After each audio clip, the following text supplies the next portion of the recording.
Hi, welcome back. My name is Chantal. I'm a visual artist.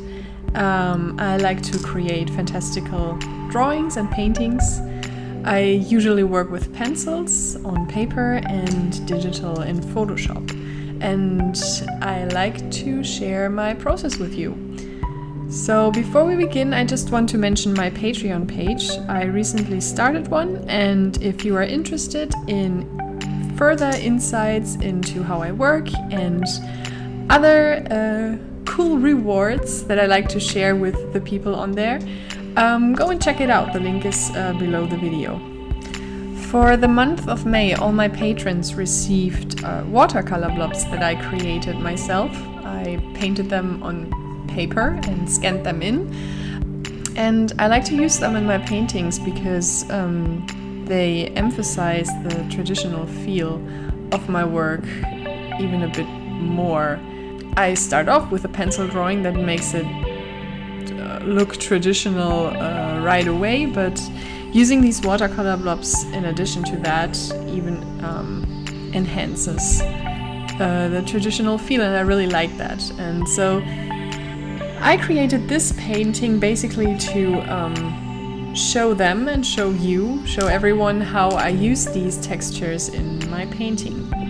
I start off by freeing the pencil drawings from the background, and I talked about that very briefly in the previous video, and I promised to show you how I do it in the next one. So this is what we are going to do first. I select the pencil drawing, pressing Ctrl A on the keyboard. So it selects everything, and then I press Ctrl C to copy it, and I go to the channels panel. It's usually by default where the layers are, and I create a new layer, which should be an alpha layer, and I paste it into that layer by pressing Ctrl V, and then I invert the whole thing with Ctrl I, and I finally then click the image of this layer, holding Ctrl pressed and then clicking with the left mouse button, and so I have a selection of everything that belongs to the drawing, and also a little bit of paper texture. But that is awesome, if you ask me, because that's exactly what I want. I don't want it to be super clean. So I have everything that I want and can go back to the normal layers, where I create a new one, and then I use the fill tool and use the color that I like. I usually start with black and just fill in the selection that I just made. So now I have everything that was a little bit darker in my original drawing filled in, but without the white parts in the back. Now I can just use whatever background color I want and color in everything underneath the drawing itself, which is really nice.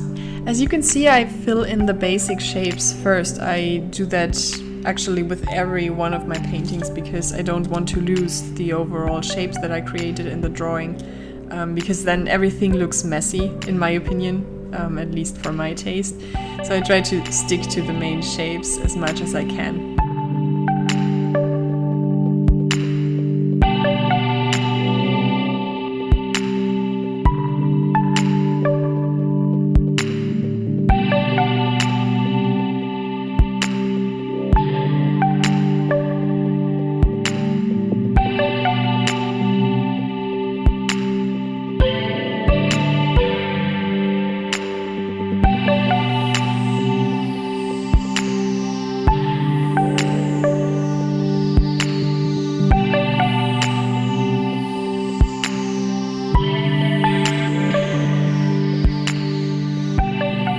I then open my watercolor blobs and I choose one that I really like from its texture, and I can always change colors if they are not the right one to use for me right now. So I go more by shapes and by the overall texture when I choose my watercolor blob for a particular painting.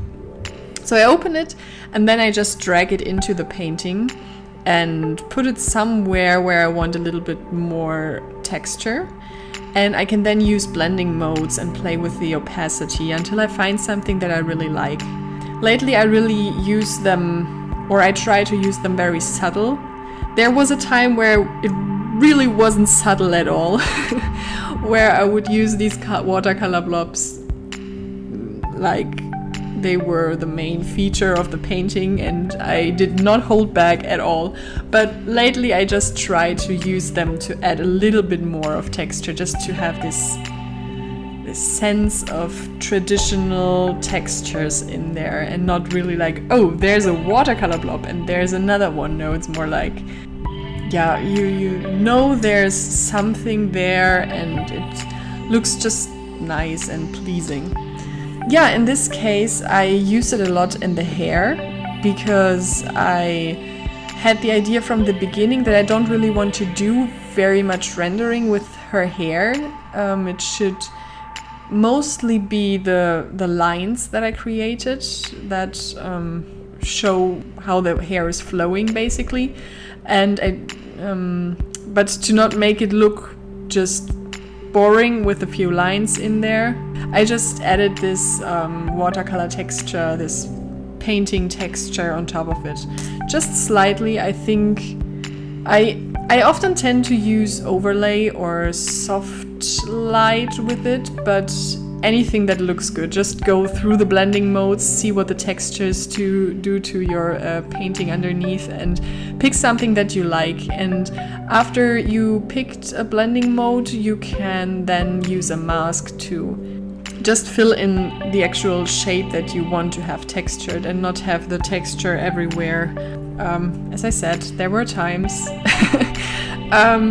So if it's if you want it to be over the entire image, just do that. It's totally fine. I, as I said, want to keep my shapes, and so I use a mask to just have it inside the hairlines. But as you've seen before, I also used a little bit of texture in the face, but that's, you can't really see it that much because I rendered over it with my cross-hashing.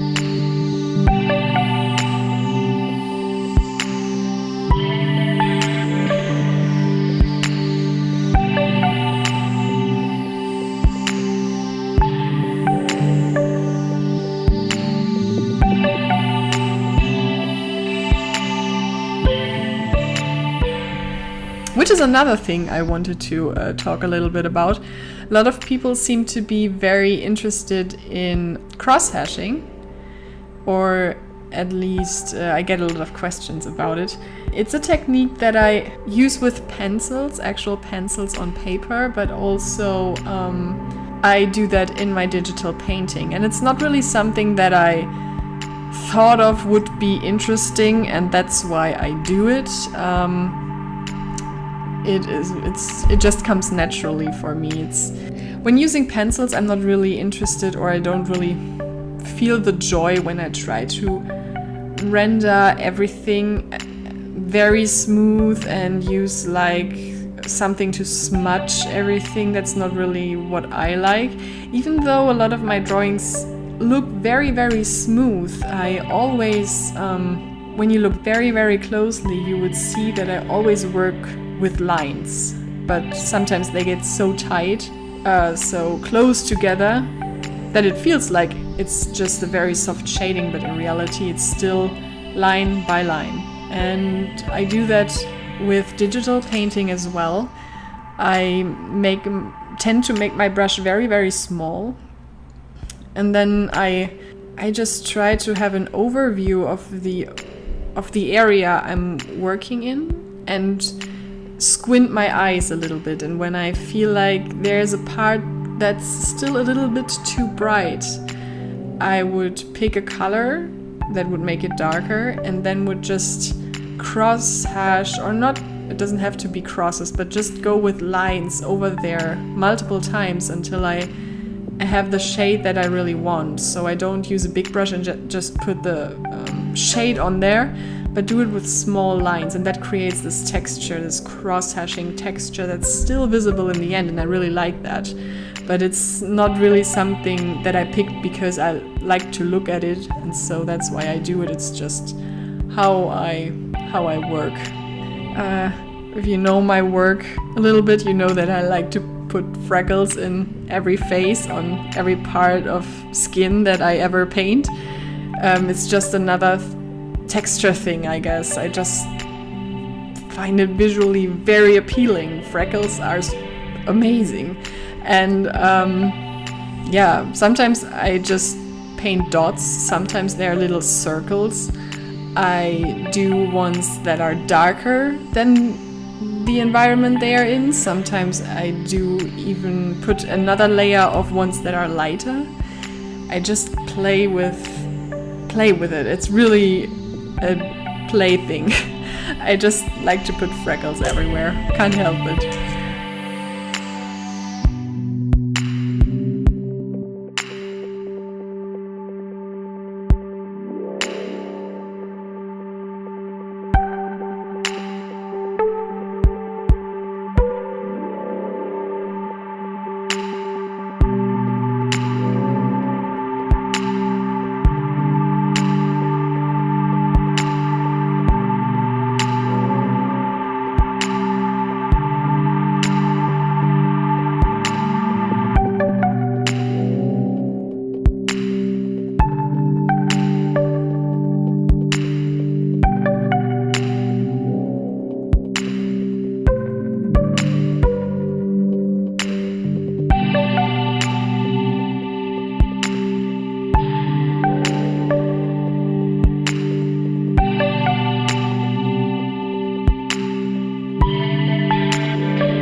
Yeah, so this is a portrait of Argy, the protagonist of my current painting series, Song of the Harpy.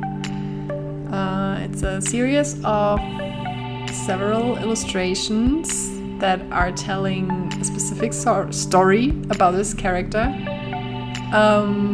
The special thing about her is that she never actually looks the same. It's not one particular look that I gave her or that I want to give her. It's not that I'm lazy or something. Maybe it's a combination of I want to give myself a chance to draw different characters every time, in a way. Also, she's changing over the course of the story, I know that already.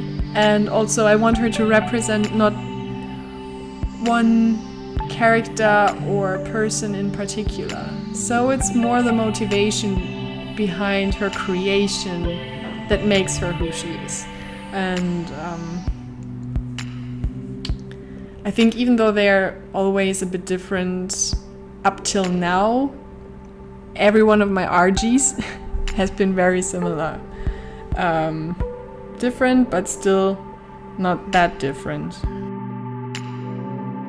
That was a bit confusing, I guess. If you want to know more about my Harpy series, you can go to my website at chantalhorais.com, and I'm currently creating a page dedicated just to this series where I want to work more on the story and not just put paintings out there, because I really like to write.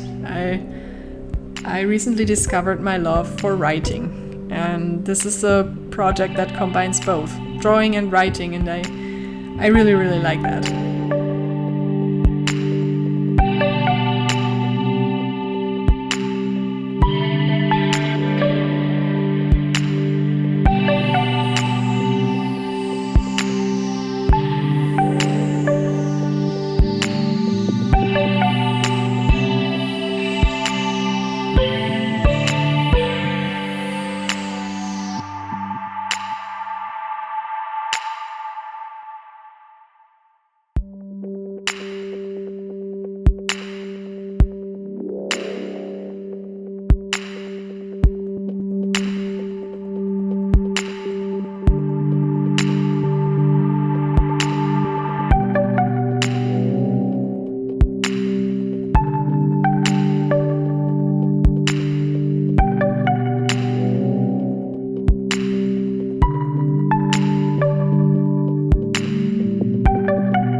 In case you are interested in creating your own watercolor blobs or any other textures for Photoshop and experiment with that, I think it's a great idea. I think you can put a lot of new and very individual features into your work by doing that. If you yourself have a pleasure looking at textures or experimenting with that, I would definitely encourage you to try it out. I just use usual watercolor paper and very basic watercolors and pencils and just experimenting with it, trying out things that I like, and then I scanned them in, and in Photoshop I remove the background of the watercolor textures, the white, so I only have the texture, and just experiment with that. It's so much fun. It's sometimes when you feel that your painting or drawing is a little bit dull or boring, whatever, you can just put a texture on top of it and just play with the blending modes and see what you can create, and you get much more interesting results. Yeah, just try that out. And it doesn't have to be watercolor or pencils. I also have textures where I just scanned in paper to work with that a little bit in Photoshop, and as I said, it's so much fun to do. It's a very creative thing, and it makes the whole digital art spectrum a lot more interesting, I think.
So I really hope this explained my process with textures and cross-hashing to you very well, and you have an understanding of what I do.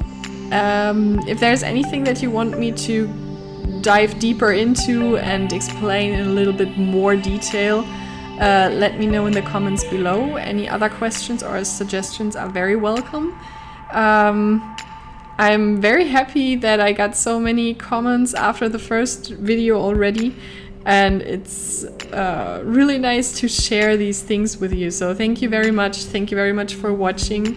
If you liked the video and want to see more, you can subscribe to this channel, and I really hope to see you here next time again. I hope I could help you, and I wish you a wonderful day and a wonderful week. Until next time, bye bye. Oh, and before you go, if you want to follow me on social media, the links for that are below this video. And there's also the link to my Patreon again and to my website. If you want further information or want to become a supporter of my work and receive even more insights and tips and art, just go and check it out. Until next time, bye bye.